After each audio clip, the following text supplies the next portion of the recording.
cleaning her lens. At the last second. At the last second. Why not? I probably need it too, okay? Hey, y'all, welcome to a fresh new episode of What I Know So Far. I'm Trish Sir, along with the gorgeous, smiling angel to my side, Karen Mills. Hello, Trish. Hello, doll.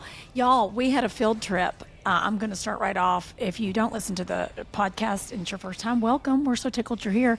If you do listen to us, hi, welcome back, friends. We did a field trip and got to see each other in Atlanta at the Marvelous 3 concerts at the Tabernacle. And Karen came to night 1 and got to see Jace, my husband, perform for the first time, and Fabulous Butch Walker, my beautiful bonus son, stepson Holden Fincher, and Slug, good old Slug Mitchell on the drums. Yep. So fun. What did you think? So fun. So fun. And I was impressed, I have to tell you. They were still kicking pretty high. Let me say, y'all, first of all, a Marvelous 3 show, and I'm not saying this just because I'm completely biased, is a little bit of a religious experience in the sense that they have very dedicated fans. They've been together for over 25 years that are the coolest humans. I love the fan base of Marvelous 3. They're sweet, they're cool, and y'all are my people. And the guys train really hard for this because it's like doing a half marathon. They don't stop. They don't go slow. No, they don't. I mean, it's just rolled one song right into the next, and I mean, just jamming hard, high energy. And they give these leg kicks and these jumps that I squeeze my butt cheeks. I'll say it. I go, I clench my whole body up. Don't be convalescent next week, because I don't have time to. Seriously, all I think is, Lord, do we have enough compression socks? Is the Theragun charged? Do we have the infrared sauna ready to go? Because we have to do a lot of rehabbing physically for how hard they go. But what a great show. And not easy being a rock star. It's not easy being a rock star. Mm-mm. People think it's so easy. It's not. It's physically, it takes some physical endurance. Yeah, it does. Don't you think? And to sing while you're doing that, you know. Do you hear that sound? Is Zoe snoring? Oh, yeah. Zoe's snoring. Y'all, Karen's little dog is snoring, and I thought I'm fine if it's Zoe snoring. I thought there is some weird feedback on our mic. No, honey, it's a Chiweenie. No, she's not a Chiweenie. She's a Chihuahua. She's a Chihuahua, yeah. She's a Chihuahua, and she's precious if you've seen her on Karen's social media, and she is snoring her best life away over there. She is. She is deep in sleep. I mean, she's blowing about a 5 right now. All of a sudden, I was like, oh, Lord, I've got feedback. I didn't check that on the... No, y'all, that's a sweet dog. And if there's one thing we love here at What I Know So Far, it is dogs. We love a dog. And about once a night, I'll have to punch her and go, Zoe. That's Wesley, my lab, likes to, we call it the Superman. He Supermans the entire length of our bed at our feet. And he weighs 90 pounds. He comes in 90 pounds hot. And he just stretches out. And he's 5 feet long, stretched out. And Jason and I are like, and I'm all ginger with him. I'm like, he's okay, buddy. My little dog language talking to him. Jace will just go, you need to move. Like he didn't do. And Wesley's like, it's like all grumpapotamus. And I'm like, oh, Lord. And you got to resettle everybody, take to the bed with my husband and my dogs. And I'm pinned in the middle like I'm in a taquito. Oh, I know. Sometimes I have to get up and go to the bathroom without trying to wake anybody up, wake the dogs. And that's always made me laugh. Like, I'll twist myself in a pretzel not to wake them up like they've got to work tomorrow, and I want them to get a good night's rest. They've got to get their 16 hours. I mean, they sleep like koala bears. And I'm like, Lord, what if I wake up? Dude, he'll be in a ditch all day. I hate when dude's in a bad mood. Exactly right. Like, he goes half on the mortgage. I'm talking about you. He stood up, started wagging his tail at y'all because he was like, what about me? Don't talk about me on that show without me chiming in. Yeah. Here he comes, y'all. Oh, here he is. Hi, dude. If you're watching on YouTube, he loves Karen, so I know he can hear Karen. Hi, baby. Did you go breathe heavy? Oh, my He's breathing heavy into the mic. He's like, I was sleeping till you were done, but I heard my name, so does that mean we're going to walk? Yeah, I have to spell it. That's the one thing you can't spell yet, is W-A-L-K. Yet. Can you please? Go see your dad. I'm sure he's in the other room resting. You see, y'all, it's dog comfort and safety. Get away. I love you, buddy. It's all tendon over here. Karen, this is going to air the day after the election. I know. I've early voted. I've Early voted, me too. good, because we travel so much. It was important to me that I did not miss this and that we early voted and made a voting plan. And I love California because I'm sure all the states do, but they send you that your vote's been counted. I love getting that email that makes me feel solid that just didn't go in a weird mailbox. Right. So I hope everybody got out to vote. We both do. That you made the right plan to do the right thing for the right people and make things make sense. That's what make things make sense is my new motto.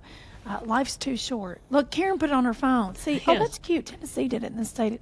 Why didn't California do that? We've got enough space to make our sticker cute.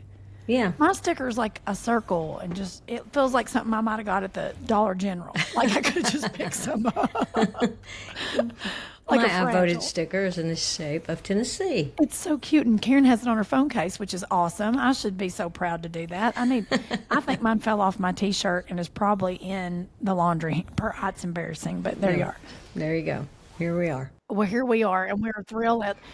And I told Karen my prediction. I have no clue because we're recording this the week before the election. So my prediction is that we will not know for at least, I'm going to say at least 2 weeks. 2 weeks. I'm going to give it 2 weeks. I think some nonsense will occur, meaning we're all at exhaustion. I call it election exhaustion, where we're all fatigued out. I'm tickled that I'm not going to get any more text from any more candidates. Oh my gosh, all the text messages, and then even after you contribute to a campaign, they contact you like you never have contributed. It's just say, and if they send me one more, girl, you need to get out and vote. I'm like, look, do you want me to send you the picture of my electronic? I've done did it. Like, you don't have to worry about me. I'm a solid one. Use this resource for people that are confused. Yeah, right. Your girl handled it. My voting plan was in place. And all the ads and everything. I mean, oh my gosh, the ads. I just want to get back to a normal existence without all of the. I think we all can agree about that. If that is one thing I know for sure, we're all dang tired. I'm ready to just get on with it. Let's get on with. We've got holidays to get into. I've got more rock star wife living to do. Yeah, I've got to get out on the road with these guys to Chicago, New York, and Boston, which means I got a lot of icy hot I got to pack. Yeah. Some back braces. Some what are those other things he likes? The salon pause patches. Oh yeah, those are good. a lot of old rocker. The other day, Rick Springfield. If y'all don't know Rick Springfield, what you doing with your life? Follow him on social media. He's 75 years old, still out there singing Jesse's Girl with his shirt off and with abs at 75. I don't know what deal he's made with the devil, but honey, go ahead, Rick Springfield. And his bedazzled red Nike red Converse high tops. He's a dream. I think I might actually have to share it on our What I Know So Far page, because Rick Springfield, I say this all the time, he could still get it. He could get it. He could land it. And he's been married to his same sweet wife, Barbie, since 1981. I know, isn't that sweet? And do you know that in 1981, I rode down the elevator with him? Yeah. You can tell that story right now. Wait, what? How have you sat on this information? He was at the Roundhouse, which is the arena at UTC here in Chattanooga. And, I was playing basketball then, and I had access. And so I rode down the elevator with Rick Springfield. And, of course, to me at that moment, he was Dr. Noah Drake. Yeah, Dr. Noah. Wait, so I was even more enthralled because of Noah Drake as I was Rick Springfield. Because and my basketball practice ended. We practiced from 1:15 to 3:15, and the hardest I ran for all practice was at 3:15 back to my dorm to see the rest of General Hospital. It came on at 3. Love you so hard for that. As my grandmother would say, it was my story. It was your story. Yeah. That was my Memaw. My Memaw would smoke her True 100 cigarettes and always kind of fluff her hair, which I was terrified that she was going to light her hair on fire because there was a lot of product going on up there. She'd get it set at Miss Flossie Percival's salon. Hairspray is flammable. Yeah. It's so flammable. She'd just be pushing that hair and doing with her cigarette up there, and then she'd go, "Y'all be quiet." I have to watch my stories. And she loved A Guiding Light and As the World Turns, honey. And if you talk to her during it, she'd go, y'all are on my last little nerves, my PETAs, which was acronym for pain in the ass. She called her grandbabies her little PETAs. Well, my Memaw, her story was As the World Turns, and she used to lock us out of the house, make us play outside till her story was over. And she meant it too. And then she used to have the funniest things, but she used to say, "You kids, I get in here and I clean up this kitchen, and then you come in the door and start messing and gomming. You just mess and gom all the time." All gommed up. Shirley Nail says that. Gom. But gom is like that extra layer of like slime and residue I've found in my life. Like you can make a mess, but when you gom something up, you've done stuck your toe in it. Like you're dragging it. There's a trail behind you. Shirley Nail, Jason's little mama, just said this to me 3 days ago. She goes, well, don't they just go done and gom it up? And I was like, I love a gom it up because it's a different level of mess things up. You've done it so bad, we know exactly who did it. Yeah, messing and gomming. That's what we did all the time. And then my friend Connie had never heard that saying, and she tried to call it back one time, and she said, "What was it your Memaw used to say? You're always just gumming and mauling." I said, "No, that was messing and gomming, not gumming and mauling." Guessing and mauling. Nope. It's messing and gomming. I would love to have a running comments of what people's grandmothers used to say, because it's people from different regions or whatever. They get so many different sayings unique to their area wherever they grew up, and I'd love to know what people's grandmother used to say. Grandmothers and grandfathers too, because my papa, if he didn't know what something was called, I'd say, what was that? I don't care what, it could have been like some weird, saw that he had out in the workshop, and he'd call them all jigsaws. He'd have 5 saws and just say that, tell me they're all jigsaws. But if he really didn't know what something was called, he'd go, well, that's a thermidor with a hummy hanger. A thermidor with a hummy hanger. A thermidor with a hummy hanger. And I thought that was a legitimate saying. Like, I thought 9 different things were thermidors with hummy hangers, and I had no idea. And then I was like, that is in fact not even a real word, and here I sat walking around telling people.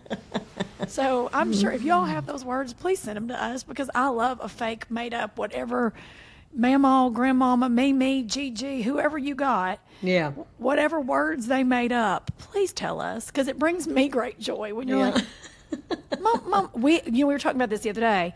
I grew up eating, because I had a great Uncle Gianni, Italian, but we called him Johnny because we were Kentuckians. And he'd eat, we called them Johnny eggs, which is you take a piece of bread, rip a hole in the middle, and put an egg in it and fry it in a skillet. Where some people call it bird in a nest, some called it a duck in a pond. And I said to my husband the other day, I was like, oh, you know what sounds good right now? Johnny eggs. He goes, I have no idea what you're talking about. I said, it's a piece of just bread, like, piece of Wonder Bread. You cut your little hole in the middle, and you put an egg in it in the skillet. You put a ton of butter on that toast. I mean, it's completely unhealthy. Yeah. And you flip the egg over, and you've got your little Johnny egg. And my husband goes, I've never heard of that. I was like, oh, well, some people call it like a, bird in a nest. Nah. I go, duck in a pond? He goes, nope. No. Nope. And I'm from the country. And he's country's cornbread too. And I thought, well, how did this not make it to Georgia? Like, it made it to Kentucky. Yinz's didn't do no. So is there weird mess that y'all did that we need to know? Because I love that stuff. I love learning culturally exciting things that people did. You think there's like a guard at the border that goes, that needs to stay in Kentucky? Yeah, we're going to leave this. We're not going to let that slip on into Georgia. That needs to stay in the Bourbon Trail. We don't have time for that down here in Peach Country. Keep your bird in a nest. Keep your Johnny egg. Keep your whatever. That feels like a lot going on. Just we're going to be eating eggs and bacon down there. Yeah, that sounds like more than we want up here. We're all in at the Cracker Barrel, so you keep your Johnny eggs. That's the other thing. Let me say about this too. My Memaw used to go, Aunt Dave missed a perfect opportunity. Make him Johnny eggs out there with the barrel. She would get so tore up, because when I grew up, we didn't have Cracker Barrel in Middlesboro, in my little town that I'm from. We just got the Cracker Barrel about a decade ago. What a time to be alive. She would have been beside herself that she knew we had made it as a town that we got a Cracker Barrel. But when we'd be traveling and we got to go to the Barrel, she would always go, just real disappointed that it hadn't been added to the breakfast menu. That she's like, because that's good's what that is. You know, that's right there is good. She loved the efficiency. And the other thing my grandmother did that I didn't realize was her thing too, she didn't like a toaster. She thought a toaster was weird. She would take a bunch of bread, white Wonder Bread, y'all, or sometimes Sunbeam. Memaw loved a Sunbeam bread. And she'd butter it all to hell. I mean, there'd be so much butter. There wasn't really a trace of bread. And then she'd pour her own homemade cinnamon sugar on it. And she'd lay those out on a cookie sheet and leave that oven door open. And no, we didn't have an alarm clock at my grandmother's house. Memaw had straight up that oven door open, and you'd start smelling that cinnamon sugar and that cinnamon toast waft through the vents of that house, and you'd wake up and pop yourself into that kitchen. She'd be sitting there with her True 100 cigarette and her cup of Sanka. And she loved a Sanka. It's decaf. I'm like, I don't even think it's anything, Memaw, but she'd be drinking Sanka, having her coffee, and just have one piece of toast. Everybody's got half a piece. And she'd just sit there, and she'd just keep buttering bread. As everybody woke up and took a piece, she'd butter a piece of bread, put a new one back on that tray. And it was only toasted on one side. It made no sense. But I don't know if anybody else's grandmothers did crazy mess like that. I was just like, okay. You know they did. And my grandmother always would make biscuits, and she always made me one real big, but real thin, because I just liked everything thin and crispy. I didn't like the dough in the middle. Smart. And so even today, even though I don't eat many biscuits anymore, if I have a moment where I drive through and get a biscuit. You love a Hardee's biscuit. I do, on occasion. Maybe like once in A blue 3 moon. months. Yeah. I'll dig out the dough out of the middle and just put the two crusty parts together, because that's the only part I like. I love you. You're a grape jelly girl, if I remember right, I am. aren't you? I am. Karen's grape jelly. Everybody's got a way they eat a biscuit, and Yeah. and it might be mustard. You don't know what kind of That's biscuit right. person you're getting. That's right. A lot of Might be people. a savory, might be a Yeah. sweet. Yeah. I'm Karen's- sweet. Karen's grape jelly. See, can you tell how much time we've been on the road? I was like, wait a second. I know Karen Mills' biscuit story. I am both. I am a grape jelly and a mustard. It just depends on my mood. Yeah. I can go in on a mustard. Oh, I love a mustard biscuit. Yeah, it is. It's good. I like it. Did you ever see the movie Sordid Lives? No. Wait, my who's in God. Sordid Lives? I feel like I need to see this. Oh, no. Oh, man. Who's in Sordid Lives? Okay, first of all, let me just say, foul. If so, anybody listening, if you don't want to be offended by stuff, don't go watch it. Yep. Because you will be. Okay. But Fair enough. Leslie Jordan. That's all I needed to hear. Yeah. I'm in. Okay. He's Tammy Wynette.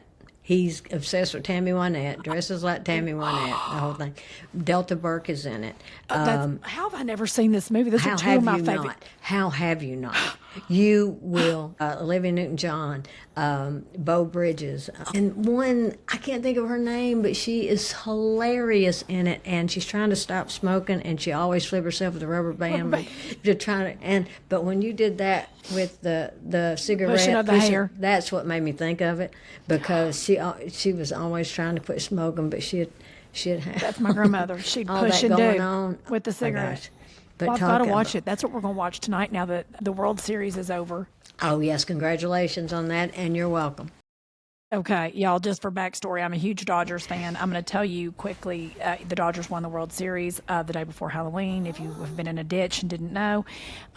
Huge Dodger fan. I moved to Los Angeles in 1997. Kentucky only has basketball. We don't have professional sports. I was sitting at the Improv bar one night after I'd gone on, and there were some comics watching a Dodger game at the Improv bar, and they were like, "Trish, are you into baseball?" And I said, "I honestly don't understand it." And they sat and explained it to me. Very sweet, by the way, because I do love. They knew that I loved football and Sports, basketball, yeah. and so they explained it to me, and it was like human chess. And so I was like, this is the coolest thing I've ever, like I felt kind of like a little kid at T-ball. Like I'd been cheated my whole life that I didn't even get to play softball or anything. I was like, oh, Yeah. this is such a cool sport. So I became, right there on the spot, one of the biggest Dodger fans. I say all the time, it's not a joke. The hardest part of my divorce, besides ending a marriage, was that I lost my Dodger tickets in the divorce to my ex-husband. Yeah, that's rough.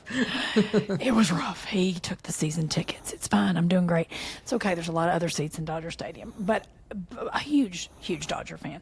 So this win last night was huge. But our star MVP with no question, Freddie Freeman, who came from the amazing Atlanta Braves. Yes. Karen Mills and my husband Jace are incredibly diehard Braves fans. Yes, we are. Diehard. And the entire World Series, my husband has said, "You're welcome." And you're welcome. Anytime Freddie did one of his amazing Freddie, he hit a grand slam home run. If you haven't seen it, just look up Freddie Freeman and be awed. And he's a class act, amazing human on top of it.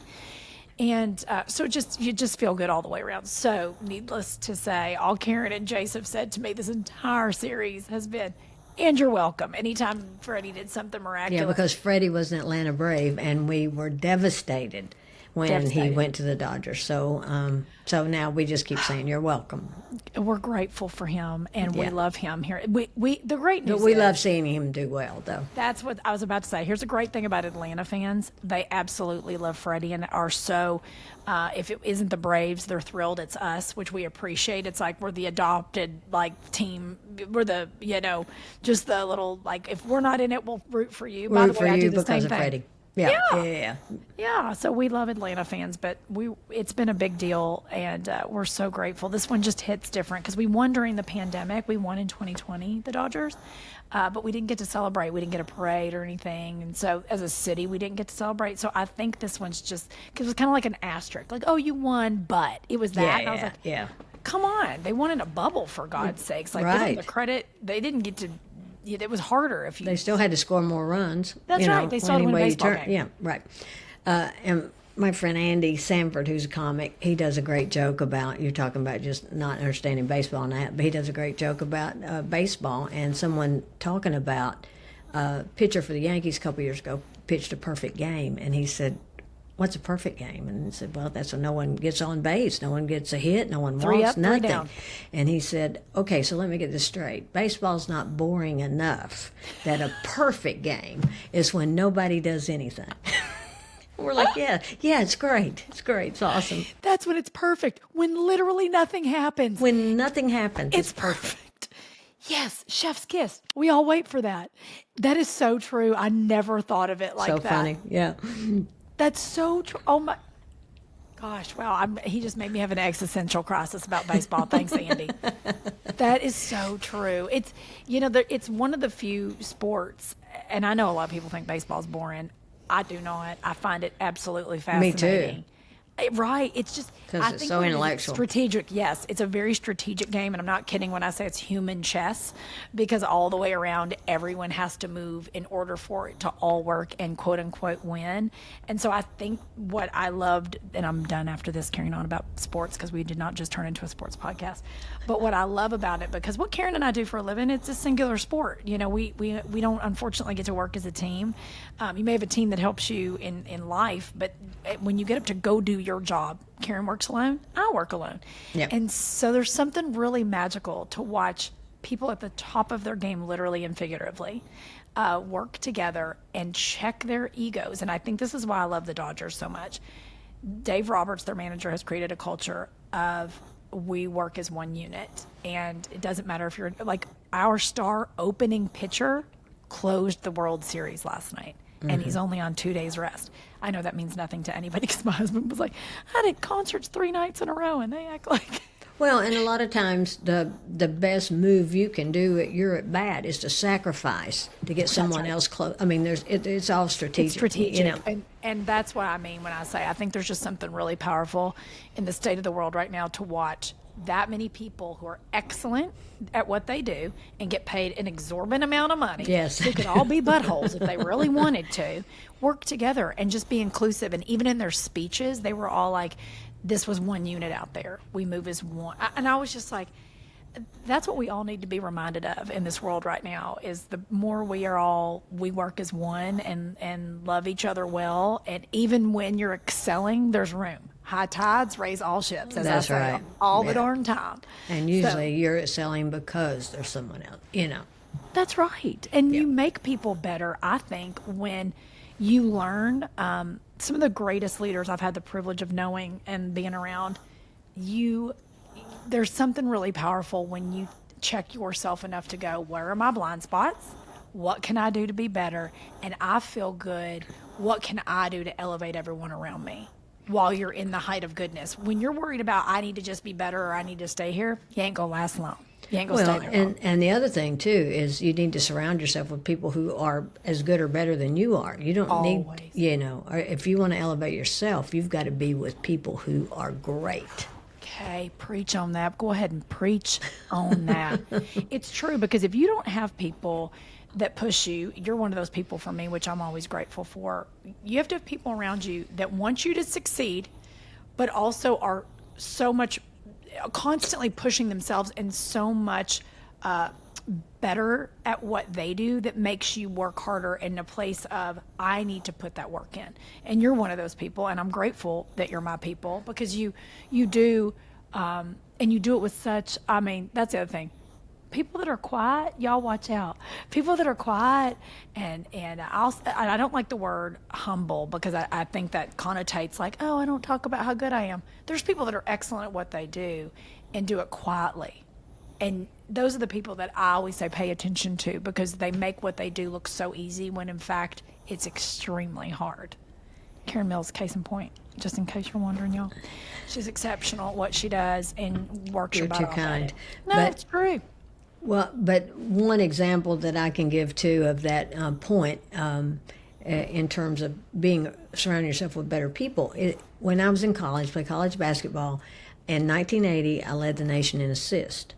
Well, an assist is a pass that leads to a direct score. If you pass the ball and they make a move and they get themselves open, no assist. So you have to get them the ball at just the right time for them to score. But if they're in my senior year, 1981, I was fourth in the nation in assist. That's because Denise Powers graduated.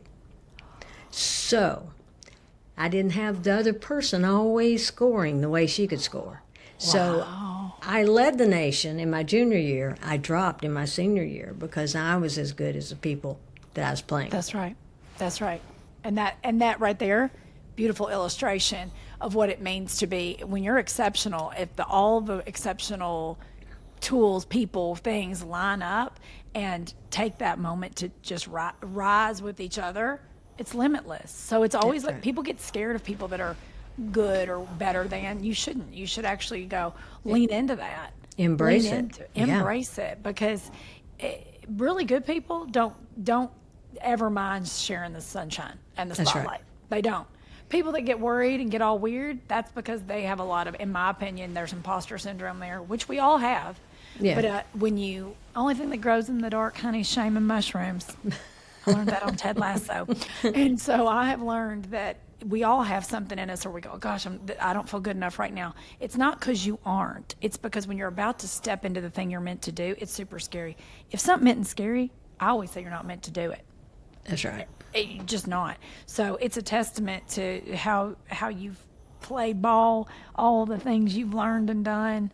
I mean, you get it. And then comedy's that next level of that, because my Lord, you talk about no safety net. We have none. Nada. We don't even get auto-tuned, y'all. Yeah, unfortunately, I can't throw that to anybody else. I'm gonna live or die on my own. I know. I said to Jace the other night, because I go, were you singing the right words? Because my husband sings harmonies and, on the songs. I was like, were you singing the right words? He goes, I don't know. I was singing, though. He's like, I just, da-da-da, la-da-da-da-da. I'm like, are those the words? Yeah, I don't know. He's just like, I matched the tone. They were tonight. Amazing. They were tonight. Sounded good tonight. And I always said, I go, it'd be really nice, because if you mess up, like, cue the pyro, like all the sparklers go off and the fire. Yeah. I'm like, no one notices if you trip or do something weird. I'm like, I need to implement that in comedy. I'm going to tell a joke and then just go, whoosh, the pyro go off. Yeah, drop the balloons and people forget about it. Yeah. Confetti cannons. What was her last joke? We don't know. We're covered in confetti. I think we're onto something there, Kay. Yeah, no kidding. That's too funny. Well, I think we need to rename our podcast. Well, what are you going to name it? off the rails, because no matter where we start, we don't end up anywhere close to it. Don't threaten me with a good time. This is what we know so far, is it always goes off the rails. It does. We were like, we're going to talk about the election and rocking in the free world. And you know what happened? We went all around the world. Yeah. We got memos and all kinds of things in there. That's why people love us, because you know why? A little bit of perimenopause brain, a little bit of menopause brain. Together, we make half of one good brain. That's right. That's right. And we never know which direction it's going to take us. It's like herding kittens. But listen, there's so many of our sweet, awesome fellow listeners that are in the same boat we are. Their brain's doing the same thing. Yeah. And we hope you're laughing when you're on a walk. Maybe you're walking the dogs, picking up kids, grandkids. Maybe you're at the grocery store going, Lord have mercy, look at that lady over there. I bet she is buying stuff to make Johnny eggs. We need your Memaw sayings. We need to know the recipes that are weird and indigenous to where you're from, because we love that. And by the way, I'll try it. I'll make it. If it's something y'all think I need to make, I'll do it. I'm not too scared to make it. I love it. Somebody sent me a great recipe for a tomato pie the other day, and I had to make it dairy-free. Y'all, it was lights out good. They're like, you haven't lived, you've had this tomato pie. And I thought, that sounds weird. It was dreamy, and I was, today years old that I had never had tomato pie. Oh, wow. Yeah, I'll send it to you, Kay. I don't know if y'all get around to making it because you're never home. No, it won't be made. But you can. I'll come visit, make it. I was going to say, when you visit, you can make it, and I'll eat it, but I won't be making it. I won't be making it. Well, that was it. We did a quick one today. I mean, really, Karen and I could carry on for half an hour and talk about Memaws and elections and all that. We'll be back in 1 more week. We're taking 1 more week off. Every other week we're doing the episodes right now. We sure love y'all. If you have a time, this ability to just rate, subscribe, and review. Takes just seconds. Go on and give us a 5-star. I mean, you could give us what you want, but I feel like if I'm recommending, 5-star would be the way to go. And tell us, especially this episode, because we talked about Memaw saying, so you got to give us 5-star. Come on, Johnny eggs. I mean, that deserves Johnny, I gave you a recipe. You've got sayings. Karen and I are going to go watch our stories. We love y'all, and we hope you have the best week ever. We'll see you real soon. Bye.